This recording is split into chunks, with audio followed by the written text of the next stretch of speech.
सुखाचं वातावरण कधी दुःखात बदलेल काहीही सांगता येत नाही. 10 दिवसानंतर घरात लग्न होतं, पण लग्नाला फक्त 10 दिवस राहिलेले असतानाच नवरदेवाचं निधन झालं आहे. घरात लग्नाची धावपळ सुरू असताना जळगावमधील दहिगाव येथील 27 वर्षीय तरुणावर काळाने घाला घातल्याने संपूर्ण परिसरात हळहळ व्यक्त होत आहे.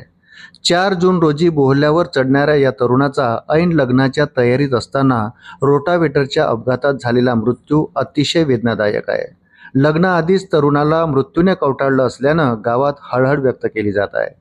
मिळालेल्या माहितीनुसार दहिगाव येथील योगेश यशवंत पाटील, शोभराज रमेश महाजन यांच्या मोहराडे शेतात ट्रॅक्टरने रोटावेटर करण्यासाठी गेला होता.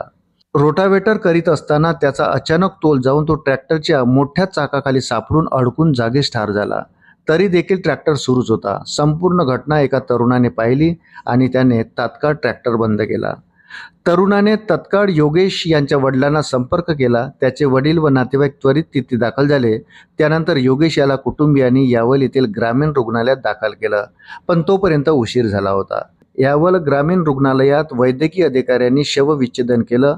अखेर योगेश याची आकस्मिक मृत्यूची नोंद करण्यात आली.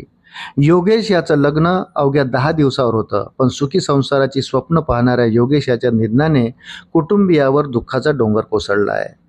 ज्या घरातून योगेश याच्या लग्नाची वरात निघणार होती, आज त्याच घरातून योगेशची अंत्ययात्रा निघाली. घरात सर्वत्र लग्नाची तयारी सुरू होती, पण कधी काय होईल कोणीही सांगू शकत नाही आणि नशिबापुढे कुणाचं काहीही चालत नाही, हे पुन्हा एकदा समोर आलं आहे. फार कमी वयात योगेशाने अखेरचा श्वास घेतल्याने परिसरात दुःखाचं वातावरण आहे. अशाच नवनवीन अपडेटसाठी व्हिडिओला लाईक आणि चॅनलला सबस्क्राईब जरूर करा.